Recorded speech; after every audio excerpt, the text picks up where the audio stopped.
이때 소액이지만 수익에서는 밀리지 않는다라는 거예요. 어때요? 해볼만 하지 않아요? 여러분 안녕하세요. 웰스무니콜 세연쌤입니다. 반갑습니다. 오늘은 우리 PD님이 굉장히 궁금한 점이 있다고 하시더라고요. 어떤 부분이 궁금한지 함께 들어보도록 할게요. PD님 어떤 게 궁금하세요? 세연쌤, 제가 투자금이 얼마 없는데 네. 이 소액 가지고도 부동산 투자를 할 수 있을까요? 당연하죠. 투자금이 그럼 얼마나 있으세요? 2천만 원 정도 있습니다. 2천만 원 있으시구나. 2천만 원으로도 할 수 있는 물건이 너무너무 많습니다. 2천만 원 정도면 너무 소액 아닌가요? 당연히 소액이죠. 하지만 할 수 있다라는 거예요. 정말 2천만 원 정도로도 가능해요? 당연합니다. 그럼 너무 적은 돈으로 시작하면 네. 되게 조금밖에 못 벌 것 같은데 어떤가요? 그래요. 맞아요. 투자금이 적으니까 수익이 좀 덜 날 수 있겠다. 그쵸? 그러면 PD님 제가 질문할게요. 투자금이 많으면 더 큰 돈을 벌 수 있을까요? 그런 거 아니에요? 많을수록 큰 돈을 벌 수 있을 것 같은데요? 네, 일반적이신 분들 같은 경우에 아직 경매를 모르시는 분들 같은 경우에는 그렇게 생각하실 수 있는데요. 낙찰받고 팔고 낙찰받고 팔고 이 낙팔 하고 싶으신 거죠? 네, 맞아요. 그러면 지금부터 이세연쌤이요, 소액을 가지고 낙찰을 받아서 매도한 물건과 그 소액보다는 투자금이 많은 분이 낙찰받아서 매도한 사례를 비교해서 과연 수익 차이가 얼마나 나는지 한번 비교해 드리도록 할게요. 그럼 명확하겠죠? 와, 너무 좋은 시간이 될 것 같은데요? 우리 사랑하는 소액님들도 정확하게 제가 이제 비교를 해드릴 거예요. 집중하시고 눈 크게 뜨시고 귀 활짝 여세요. 오늘 영상을 통해서 아마 굉장히 용기 내시고 도전하실 수 있는 좋은 계기가 되실 것 같습니다. 그럼 먼저 첫 번째 사례 들어갈게요. 해당 물건은 경남 거제시에 있는 아파트입니다. 이 물건 같은 경우에는 감정가 7,700만 원이고요. 최저 가격이 4,928만 원이거든요. 어때요? 굉장히 소액으로 할 수 있죠? 그러네요. 나중에 이 결과를 보시면 깜짝 놀라실 거예요. 이 물건과 좀 더 입찰가가 높은, 그러면 투자금이 좀 더 많이 들어가겠죠. 그 물건도 함께 보도록 할게요. 이 거제 물건은 저도 할 수 있을 것 같아요. 그죠? 너무 금액이 낮잖아요. 그쵸? 그런데 중요한 거는 입찰을 보는 것도 중요하고요. 낙찰을 받는 것도 중요하지만 수익이 나냐 안 나냐 이 부분을 따지셔야 되겠죠. 이게 정말 중요합니다. 근데 지금 해당 거제 물건 같은 경우에는 우리 PD님도 충분히 입찰 가능합니다. 믿고 보세요. 당연하죠. 믿고 보는 세연쌤이죠. 네, 그럼 같이 비교할 만한 물건 보도록 할게요. 충남 당진시에 있는 물건인데요. 해당 물건은 감정가가 2억 3천만 원이에요. 최저가가 1억 6,100만 원입니다. 투자금이 훨씬 많이 들어가겠죠. 네, 완전 많이 들어갈 것 같은데요? 이 물건 PD님 들어갈 수 있을까요? 없을까요? 저는 못 들어갈 것 같아요. 갑자기 우울 모드가 되셨는데요. 보도록 할게요. 첫 번째 거제도 아파트입니다. 우리 PD님이 들어갈 만한 굉장히 저렴한 아파트죠. 낙찰가가 5,435만 6,890원에 낙찰을 받았는데요. 매도가가 얼마인지 아시나요? 얼마일까요? 7,500만 원이에요. 와, 7,500만 네. 원이요? 그러면 우리 매도가 7,500만 원에서 낙찰가 5,435만 6,896원. 제가 그냥 정확하게 원까지 다 붙였어요. 뺐더니 액면상 시세 차익이요. 2,064만 3,104원입니다. 5,435만 6,896원. 없잖아요, 우리 투자금이. 대출을 받으셔야겠죠. 대출 70% 받았거든요. 대출 금액 3,800만 원입니다. 그러면 여기에 들어가는 지출 비용들도 있겠죠. 이것도 어떻게 보면 투자금에 포함이 되는 거잖아요. 그죠? 오늘 이 세연쌤 진짜 정확하게 원 단위까지 다 하니까 정말 집중하세요. 그러면 이 해당 물건에 대출 받은 대출 이자 5%로 계산을 하고요. 5개월 그냥 넉넉하게 제가 좀 계산을 해볼게요. 이자 비용이 80만 원 들어가고요. 중도 상환 수수료는 없습니다. 그리고 이전 비용이라고 하죠. 취등록세와 법무사 수수료까지 해서 95만 원, 중개 수수료 41만 3천 원. 그러면 총 지출 비용이 216만 3천 원이거든요. 그럼 우리가 투자금을 얼마나 마련을 해야 되냐면 낙찰금에서 대출 금액을 빼고요. 대출 받았으니까 그쵸? 거기에다가 총 지출 비용을 더하면 총 투자금이 되겠죠? 이 투자금이 1,851만 9,896원입니다. 우리 PD님 2천만 원 안에서 모두 해결이 돼요. 어때요? 저 완전 가능하겠는데요? 완전 가능하겠죠. 그런데 여기에 이제 우리가 매도를 하면 세금을 내야 되죠. 지금부터는 순수익 계산에 들어가 보도록 할게요. 그러면 이 세금이요, 15% 구간입니다. 178만 원의 세금을 냅니다. 그럼 순수익이요, 매도가 7,500만 원에서 낙찰가 5,435만 6,896원이고요. 총 지출 비용이 216만 3천 원이죠. 거기에 세금 낸 거 178만 원 뺐더니 순수익이요, 1,600 2,670만 원 정도가 나왔어요. 어때요? 괜찮지 않아요? 완전 괜찮은데요? 완전 괜찮죠? 그런데 이 물건과 투자금이 훨씬 많이 들어가는 당진 아파트 한번 살펴보도록 할게요. 이 물건 같은 경우에 낙찰가가요 2억 240만 6천 원인데요. 매도가가요 2억 2,500만 원입니다. 그럼 액면상의 시세 차익이 2,259만 4천 원이죠. 대출을 낙찰가에서 70% 받았다면 대출 금액이 1억 4,168만 원이고요. 그리고 거기에 들어가는 비용까지도 투자금에 넣어야 하니까 이자 5%로 해서 5개월치 똑같이 적용을 했어요. 그랬더니 총 이자가 290만 원, 중도 상환 수수료 없고요. 그리고 취등록세와 법무사 수수료 이전 비용이 360만 원, 중개 수수료가요 99만 원입니다. 총 지출 비용 749만 원이죠. 그러면은요 우리 낙찰가 2억 240만 6천 원에서요 대출 금액 1억 4,168만 원을 빼고요. 총 지출 비용 749만 원을 더했더니 순수하게 들어가는 투자금이요 6,821만 6천 원이에요. 어때요? 아까 1,851만 9,896원보다 3배 정도 차이가 나죠. 제가 수학을 되게 못하는데 딱 네. 들어도 3배 이상 차이가 나네요. 그쵸, 3배 이상 차이가 납니다. 여기에서 우리가 세금도 내야 됩니다. 그쵸? 순수익, 수익을 또 봐야 되겠죠. 세금 낸 123만 원까지 적용을 했을 때 매도 가격 2억 2,500만 원에서 낙찰가 2억 240만 6천 원, 그리고 총 비용 들어간 749만 원에 세금 낸 거 123만 원을 뺐더니 순수익이요 1,387만 4천 원이에요. 첫 번째 거제 물건 투자금 1,800만 원대 들어간 것보다 지금 투자금 6,800만 원대 들어간 이 물건이 순수익이 훨씬 적죠. 거제 아파트는 1,800만 원대 투자금이 들어갔는데도 불구하고 순수익이 1,670만 원 정도가 났는데 지금 이 당진 아파트 같은 경우에는요 투자금이 6,800만 원대 들어갔는데 순수익이 1,380만 원 정도가 나왔어요. 어때요? 돈이 많다고 해서 수익이 더 높나요? 돈이 적다고 해서 수익이 더 낮나요? 우리 PD님 어떻게 생각하세요? 전혀 아니네요. 지금 소름 돋았어요. 소름 돋았죠? 네. 이런 건들이 굉장히 많습니다. 그리고 세연쌤이 항상 네. 교통비를 빼주시잖아요. 네, 맞아요. 뒷다리 빼죠, 제가. 그렇죠. 거제니까 아무래도 멀다 보니까 교통비나 가서 맛있는 것도 먹고 다 빼도 네. 순수익 1,500만 원 이상이 남는 거네요. 그럼요. 순수익 1,500만 원은 충분히 남죠. 어때요? 해볼만 하지 않아요? 너무 좋다. 네, 이 두 물건은 사실 저희 실전반 회원님께서요 2개 다 낙찰을 받으신 물건인데요 이렇게 투자금 차이가 많이 났어요. 근데 순수익 차이가 또 나니까 이분도 굉장히 당황하신 거예요. 이 세연쌤이 항상 그러잖아요. 우리가 돈이 얼마가 있는 건 중요하지 않다, 어떻게 하느냐가 중요하다라고 제가 항상 강조하잖아요. 이 말을 이 두 건을 통해서 너무너무 와닿는다라고 그 말씀을 하시더라고요. 제 말이 맞죠? 맞네요. 그러면 이 건은 어떻게 보면 좀 우연의 일치일 수 있죠. 그래서 두 번째 사례 가겠습니다.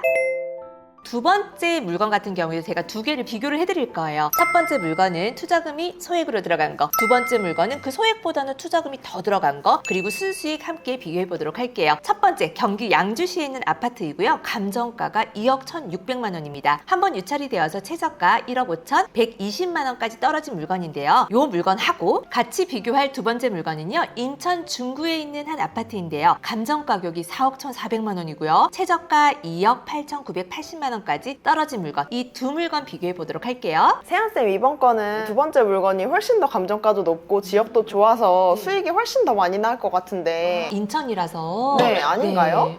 그렇게 생각하실 수 있어요. 이렇게 생각하시는 분들은 경매를 안 해보신 분들이거든요. 경매를 안 해보신 분들이 무수히 많은 생각을 하세요. 돈이 없으면 못하는 거야, 낙찰가율이 너무 높아서 맨날 폐찰할 거야, 수익이 나긴 하겠어, 이런 여러 가지 고민들을 많이 하시거든요. 두 번째 사례에서 확실하게 이세연쌤이 보여드릴게요. 기대하세요. 첫 번째 양주 아파트입니다. 낙찰가 1억 9천 29만 9천 원으로 낙찰을 받았고요. 매도 가격이요 2억 3,500만 원입니다. 그럼 매도가에서 낙찰가를 뺀 액면상 시세 차익이 4,470만 1천 원이죠. 이 물건 같은 경우에는요 낙찰가의 90%까지 대출을 받았습니다. 대출이 1억 7,200만 원입니다. 이 낙찰받은 아파트 같은 경우에도 저희 실전망 주부 교육생분께서 낙찰을 받은 사례입니다. 그럼 지출 비용 들어가겠죠? 지출 비용 한번 계산해 볼게요. 이자 내야 되는 데요. 이자 5.3%로 제가 세율 적용했고요. 실제로 받은 거니까 5개월치 이자 해서 375만 원, 중도상환 수수료 0.8% 137만 원, 이전 비용 500만 원 들어갔고요. 중개 수수료가 97만 원, 명도비 50만 원 들어갔고요. 미납관리비 260만 원 내드렸습니다. 그리고 인테리어 800만 원 들여서 매도를 한 케이스인데요. 와, 총 2,219만 원이라고 하는 지출 비용이 들어갔어요. 그러면 투자금 한번 계산해 보도록 할게요. 낙찰가 1억 9,029만 9천 원에서요. 대출받은 90% 1억 7,200만 원을 빼고요. 총 지출 비용 2,219만 원 더했더니 4,048만 9천 원이라고 하는 투자금이 들어갔어요. 여기에서 우리 순수익 계산해야 되겠죠. 매도 후에 세금까지 제가 계산을 했거든요. 세금이 235만 원 15% 구간입니다. 그러면 매도가 2억 3,500만 원에서 낙찰가 1억 9,029만 9천 원을 빼고요. 거기에다가 총 지출 비용 2,219만 원을 뺐습니다. 여기에 세금 235만 원까지 뺐더니 순수익이 2,016만 1천 원 나왔습니다. 와, 2천만 원 정도 되죠. 그럼 두 번째 물건. 아까 우리 PD님이 투자금이 더 많고 지역도 인천이니까 양주보다는 인천이 더 좋지 않나요? 그래서 훨씬 더 수익이 좋을 것 같아요 라고 말씀하셨거든요. 보겠습니다. 해당 인천 아파트는 낙찰가 3억 1,240만 원으로 낙찰을 받았고요. 3억 5천만 원으로 매도를 했습니다. 그러면 매도가에서 낙찰가를 뺀 액면상 시세 차익이 3,760만 원입니다. 그죠? 대출 90% 해서 2억 8,116만 원이고요. 똑같은 조건으로 이율 5.3% 5개월 잡았습니다. 이자가 총 620만 9천 원이고요. 중도 상환 수수료 0.8% 225만 원, 이전 비용 630만 원, 중개 수수료 154만 원이고요. 명도비 50만 원, 미납 관리비 260만 원, 인테리어 800만 원 동일하게 제가 설정을 했고요. 그럼 총 지출 비용이요 2,739만 9천 원이에요. 그러면 투자금 계산해야겠죠. 총 투자금이요 5,863만 9천 원. 대출이 90%나 나왔기 때문에 어떻게 보면 투자금이 그렇게 많이 차이가 나진 않아요. 4천만 원대, 5,800만 원대 이렇게 나죠. 매도 후에 세금을 계산해봤더니 67만 원의 세금을 내야 합니다. 이 세율 구간은 6% 구간이었거든요. 그럼 우리 순수익 계산해야 되겠죠? 매도가 3억 5천만 원에서 낙찰가 3억 1,240만 원을 빼고요. 총 비용 2,739만 9천 원을 빼고 세금 67만 원을 뺐더니 순수익이 953만 1천 원이 나왔어요. 쌤 이게 맞는 거예요? 정확하게 제가 지금 계산을 했잖아요. 분명 정확하게 해주셨는데 네. 뭔가 이상해요. 좀 이상하죠. 네. 투자금이 4천만 원대하고요. 5,800만 원대하고 투자금이 많고 시세가 높은 이 인천 아파트가 더 수익이 많이 날 것 같지만 전혀 상반되는 결과가 나왔습니다. 4천만 원대에 투자금이 들어간 양주 아파트가 2천만 원 정도의 순수익이 나왔고요. 5,800만 원대의 투자금이 들어간 인천 아파트는 950만 원대의 순수익이 나왔어요. 어때요? 돈이 많다고 수익이 더 좋나요? 아니네요. 아니에요. 돈은 얼마가 있는지 중요하지 않습니다. 어떻게 하느냐가 중요하다라는 거죠. 이제 이해가 좀 되시죠? 완전 되는데요? 네, 그럼 두 번째까지는 또 우연일 수 있어요. 우리 PD님이 굉장히 의심이 많아요. 제가 봤을 때 이 의심병 오늘 이 세연쌤이 확실하게 고쳐드릴게요. 세 번째 사례 가겠습니다. 세연쌤 근데 질문이 네. 있는데요. 왜 두 번째 물건이 세금이 훨씬 더 낮은 거예요? 67만 원밖에 안 되는데요? 그죠? 분명히 더 비싼 아파트가 세금이 많이 나올 거라고 생각하는데 이 세금 같은 경우에는 우리의 수익에서 적용되는 세율 구간이라는 게 있어요. 근데 첫 번째 이 양주 아파트 같은 경우에는 수익이 좀 크기 때문에 세율 구간이 15%가 되는 거고요. 이 인천 아파트 같은 경우에는 수익이 작기 때문에 가장 낮은 세율인 6% 세율 구간에 적용이 된 겁니다. 아, 그런 거구나. 네, 맞아요. 세 번째 사례 가겠습니다. 부산 사상구에 위치한 한 아파트입니다. 이 아파트 같은 경우에는 감정가가 1억 4,600만 원이고요. 한번 유찰이 되어서 최저가 1억 1,680만 원까지 떨어진 물건입니다. 이 해당 아파트도 우리 실전반 교육생분께서 실제로 낙찰을 받고 매도까지 한 사례거든요. 이 소액 아파트 물건과 함께 비교할 아파트 보여드릴게요. 경기 시흥시에 위치한 아파트이고요. 감정가 2억 3,300만 원, 한번 유찰이 되어서 최저 가격이 1억 6,310만 원까지 떨어진 물건입니다. 부산에 있는 소액 아파트는요. 낙찰가 1억 4,614만 6천 원으로 낙찰이 되었고요. 매도를 1억 8천만 원으로 매도를 하셨어요. 그럼 매도 금액에서 낙찰가 금액을 뺀 액면상 시세 차익이 3,385만 4천 원입니다. 여기에서 대출 70% 활용하셨거든요. 대출 금액 1억 300만 원입니다. 그럼 지출 비용 한번 계산해 보도록 할게요. 이율 4.6%로 해서요. 5개월치 이자 계산했더니 135만 원이고요. 중도 상환 수수료 0.38% 42만 원, 이전 비용 238만 원, 중개 수수료 80만 원, 명도비 100만 원, 수리비 200만 원에서 총 지출 비용이 795만 원 들어갔어요. 그럼 투자금 계산 한번 해보도록 하겠습니다. 낙찰받은 1억 4,614만 6천 원에서 대출 70% 받은 1억 300만 원을 빼고요. 총 지출 비용 795만 원을 더했더니 5,109만 6천 원이라고 하는 투자금이 들어가고요. 이거를 매도하고 나면 우리 어때요? 세금 내셔야 되니까 세금 계산했더니 15% 세율 구간 위반이라서 298만 원의 세금을 내야 합니다. 그러면 순수익 매도 가격 1억 8천만 원에서요. 낙찰가 1억 4,614만 6천 원 빼고요. 여기에 지출 비용 795만 원 빼고요. 세금 298만 원 뺐더니 순수익이 2,294만 4천 원이 나왔습니다. 2,300만 원 정도네요. 그죠? 괜찮지 않아요? 괜찮네요. 네, 그러면 경기도 시흥에 있는 두 번째 물건 있죠? 비교 한번 해보도록 할게요. 낙찰가가 2억 1,650만 90원. 와, 너무 간절함이 느껴집니다. 그래도 낙찰이 되셔서 너무 다행입니다. 매도가 2억 3,900만 원입니다. 그럼 액면상의 시세 차익이 2,294만 9,910원. 벌써 액면상 시세 차익부터 너무너무 차이 나지 않나요? 1억 5,123만 원 대출을 받았고요. 대출받은 금액에 대한 이자 4.6%, 5개월치에서 290만 원, 중도상환 수수료 0.38%에서 57만 원, 이전 비용 367만 원, 중개 수수료 105만 원, 명도비 100만 원, 수리비 200만 원 해서 총 지출 금액이 1,119만 원 들어갔거든요. 그럼 우리 투자금 한번 계산을 해볼게요. 이 물건의 투자금이 훨씬 더 많겠죠? 한 7,600만 원 정도가 들어갔네요. 첫 번째, 부산 소액 아파트보다 투자금이 2,500만 원이 더 들어갔어요. 그러네요. 그럼 2,500만 원 더 벌어야 되겠네요? 맞죠, 맞죠.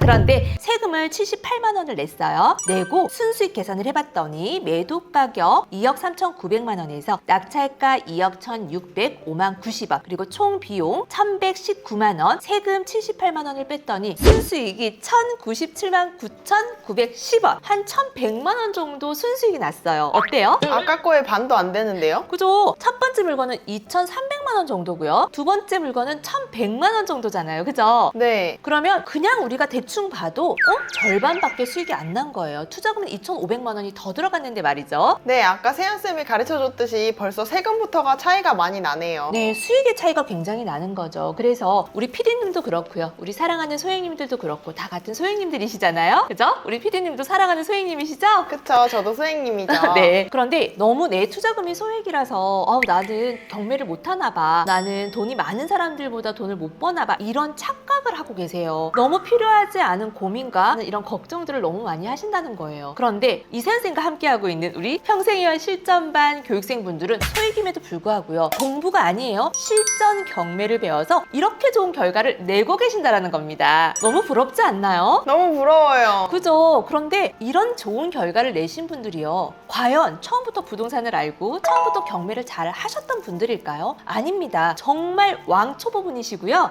입찰가를 얼마를 정해야 될지도 정말 모르시고요. 세금을 얼마를 내야 되는지, 그리고 어떤 비용들이 들어가는지를 하나도 모르셨던 분들이에요. 그래서 이세연쌤하고요. 1대1로 입찰 상담도 하고 또 폐찰도 물론 해보시고 또 입찰 준비를 하다가 이거는 너무 위험합니다. 이거는 팔리지 않을 것 같아요, 회원님. 들어가지 않았으면 좋겠습니다. 이런 과정들을 저하고 좀 여러 번 겪고 나니까 이제는 알게 되는 거죠. 아, 공부가 중요한 게 아니고 정말 시세조사와 임장이 중요하고 어떤 포인트를 가지고 이 물건을 조사하고 어떤 포인트로 이 물건을 매도할 수 있는지 이런 전략과 방법을 배우는 게 더 중요하구나 라는 거를 너무너무 이제는 잘 배우시고 잘 알고 계시는 거예요. 그러면 이 한 건뿐만 아니라 앞으로도 꾸준하게, 정말 이거는 나이나 직업과 경력과 학벌이 중요한 게 아니잖아요. 그죠? 네, 저도 보면 굉장히 다양한 나이대 분들이 많이 오시더라고요. 그죠? 네, 맞습니다. 그런 분들이 전혀 모르고 이렇게 수업 듣고 있으시다가 제가 빨리 입찰 준비하세요. 이거 알아오세요. 저거 알아오세요. 막 밖으로 보내니까 그분들이 그냥 해야 되나 보다 하고 나가서 하고 오신 거예요. 그래서 판단이 안 되더라도 이세연쌤이 판단해드리니까 걱정하지 말고 우선 그냥 시작하세요. 아시겠죠? 경기 부천시에 있는 빌라 물건입니다. 이 물건 같은 경우에도 소액을 가지고 아주 좋은 결과를 낸 케이스거든요. 저희 실전반 교육생분인데요. 60대에 퇴직을 하시고요. 전업으로 이렇게 이제 경매를 시작해야겠다라고 생각하고 열심히 배워서 이렇게 좋은 결과까지 내신 케이스입니다. 해당 물건은 감정가가 2억 400만 원이고요. 한번 유찰되어서 최저가 1억 4,280만 원. 이렇게 소액으로 할 수 있는 물건들이 굉장히 많아요. 함께 비교할 아파트는 인천 중구에 있는 아파트입니다. 감정가 4억 1,400만 원, 최저가 2억 8,980만 원까지 떨어진 이 아파트를 두 개 한번 비교를 해보도록 할게요. 이제는 그냥 첫 번째 게 더 수익이 많이 날 것 같은 느낌이 벌써부터 드는데요. 그죠? 자, 잘 들어보세요. 첫 번째 부천에 있는 빌라입니다. 낙찰가 1억 7,187만 7,770원으로 낙찰을 받으셨어요. 매도 가격이 2억 2천만 원으로 매도를 하셨고요. 액면상 시세 차익은 4,812만 2,230원. 그리고 대출 70% 받아서 1억 2천만 원 대출금이 있었습니다. 이 대출받은 1억 2천만 원에 대한 이율이 5%대 이율로 대출을 받으셨고요. 두 달치 이자 100만 원입니다. 이전 비용이 250만 원, 중개 수수료 100만 원, 수리비 10만 원 들어갔어요. 총 지출 비용이 460만 원 들어갔어요. 그럼 투자금 계산해 볼게요. 낙찰가 1억 7,180, 77,770원에서요. 대출 70% 1억 2천만 원을 빼고요. 총 지출 비용 460만 원을 더했더니 5,647만 7,770원이라고 하는 투자금이 들어갔습니다. 세금을 592만 원 내셔야 합니다. 3,760만 2,230원 순수익이 나셨어요. 와. 함께 비교할 인천 아파트 보겠습니다. 낙찰가 3억 5,266만 6천 원이죠. 낙찰가만 해도 벌써 2배 차이가 나죠. 그러네요. 네, 매도 가격 3억 9,900만 원으로 매도가 되었더라고요. 액면상 시세 차익이 4,633만 4천 원입니다. 대출 70%로 같이 적용을 했고요. 대출 금액 2억 4,686만 6,200원입니다. 대출금에 대한 이자 내셔야 되잖아요. 이율 5%로 적용해서요. 두 달 동일하게 적용했습니다. 205만 원입니다. 이전 비용 530만 원, 중개 수수료 100만 원, 수리비 10만 원 똑같이 제가 적용을 했어요. 그랬더니 총 지출 비용이 845만 원이 나오더라고요. 그러면 투자금 계산 들어갈게요. 낙찰가 3억 5,266만 6천 원에서요. 대출 2억 4,686만 6,200원. 거기에 지출 비용 845만 원을 더했더니 와, 투자금이요. 1억 1,424만 9,800원.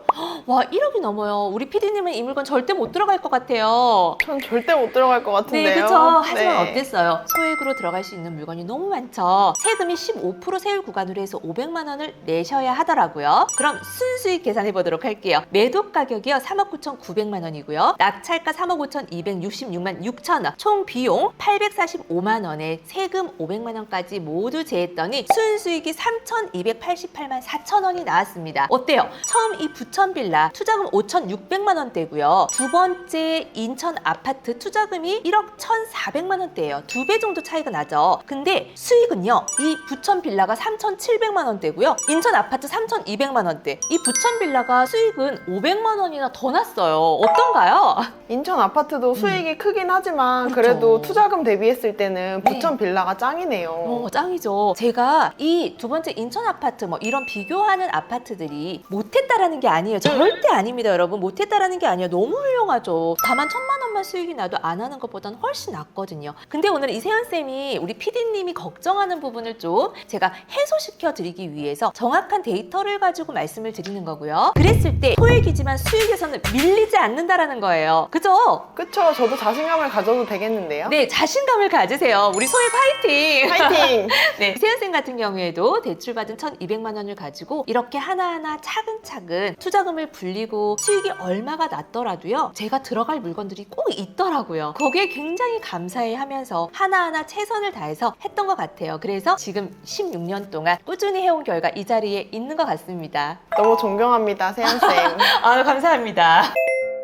우리 PD님, 오늘 이세연쌤과 함께 소액으로 할 수 있는 것들, 소액 투자금이지만 투자금이 더 많으신 분들보다 수익을 훨씬 더 많이 낼 수 있다라는 데이터를 가지고 실제 낙찰된 사례와 매도된 사례를 통해서 한번 공부를 해봤는데요. 어때요? 지금도 걱정되는 부분이 있나요? 아니요, 많이 없어진 것 같아요. 그리고 저 지금 빨리 물건 검색 좀 하러 가봐야 될 것 같거든요. 너무 훌륭합니다. 매일매일 물건 검색하셔야 되고요. 임장도 스케줄 딱 맞춰서 일주일에 한 번은 임장데이라고 해서 꼭 임장을 가시길 바래요. 이세연 쌤도요. 직장을 다니면서 이 경매를 했거든요. 이세연 쌤은 그러면 어떻게 임장을 했을까요? 어떻게 하셨어요? 네, 저는 일요일을 이용했습니다. 일요일을 최대한 활용하고 일요일이 안 되면 토요일 저녁이라도 최선을 다해서 임장을 했던 것 같아요. 우리 PD님도 토요일 쉬시죠? 네, 쉽니다. 일요일도 쉬시죠? 이제 안 쉬려고요. 네, 이제 쉬면 안 되죠. 토요일, 일요일을 최대한 적극적으로 활용해서 꼭 임장 정확하게 하시고 입찰 물건 있으면 이세연쌤한테 입찰 상담 받고 입찰 들어갈게요. 와, 정말 저도 입찰 상담 해주시는 거예요? 당연하죠. 이게 초보자 입장에서는요. 혼자 판단하기가 굉장히 어려워요. 그리고 나는 열심히 조사를 했지만 그 물건 자체가 좀 매도가 어려운 어떠한 부분들이 있을 수 있거든요. 아파트 단지는 문제가 없어요. 근데 이 단지는 굉장히 사람들이 좋아하고 선호하는 아파트일 수 있지만 해당 경매 물건이 약간 매도되기 어려운 리스크가 있는 부분이 있을 수도 있기 때문에 이세연쌤이 물건 보고 함께 판단해드릴게요. 조만간 찾아가겠습니다. 네, 기다릴게요. 세연쌤, 마지막으로 저희 사랑하는 소행님들에게 의미 있는 한마디 부탁드릴게요. 아, 그럴까요? 네, 우리 사랑하는 소행님들, 이세연쌤 16년 동안 대출받은 1,200만 원을 가지고 여기까지 왔습니다. 정말 소액 아파트 낙팔 많이 했고요. 소액 빌라 너무너무 낙팔 많이 했거든요. 그래서 그 시기가 얼마나 여러분들이 어렵고 힘든지 알고 있습니다. 너무너무나도 잘 알고 있지만 어떻게 해야 잘할 수 있는지도 이세연쌤 너무 잘 알고 있겠죠. 그래서 이세연쌤이 책을 썼거든요. 올해 3월 달에 책을 출간했습니다. 혹시 읽어보지 않으신 분은 꼭 한번 읽어보시면 굉장히 동기부여가 많이 되실 것 같아요. 제가 유튜브로 이야기하지 못했던, 그리고 실전반 수업 시간에 이야기하지 못했던 소액 경매를 한 그런 여러 가지 과정들, 그리고 겪었던 것들, 왜 할 수밖에 없었는지. 이세연쌤 굉장히 좀 금수저라고 생각하시는 분들이 많은데요. 흑수저도 이런 흑수저가 없습니다. 그런 과정들 많이 담아놨기 때문에 여러분들 좀 동기부여 많이 되실 것 같아요. 이 책에 제가 첫 프롤로그에 쓴 문장이 있습니다. 오늘은 이세연쌤이 그 메시지를 좀 드리고 싶습니다. 부동산 경매는 똑똑한 사람이 하는 게 아니라 용기 있는 사람이 하는 거라는 이 말씀을 꼭 드리고 싶습니다. 우리 사랑하는 소행님들, 소액이라고 움츠러들거나 주눅들지 마시고요. 당당하게 여러분들의 인생을 위해서, 경제적인 자유를 위해서 용기 내고 도전하셨으면 좋겠습니다. 이 세연쌤처럼 말이죠. 그럼 오늘도 용기 내고 도전하고 꾸준히 함께 하자고 힘차게 화이팅 외치고 마칠게요. 준비되셨나요? 네. 하나, 둘, 셋, 화이팅! 안녕! 꼭 입찰 상담하러 와요. 저 오늘부터 밤샐 거예요. 밤샐 거예요.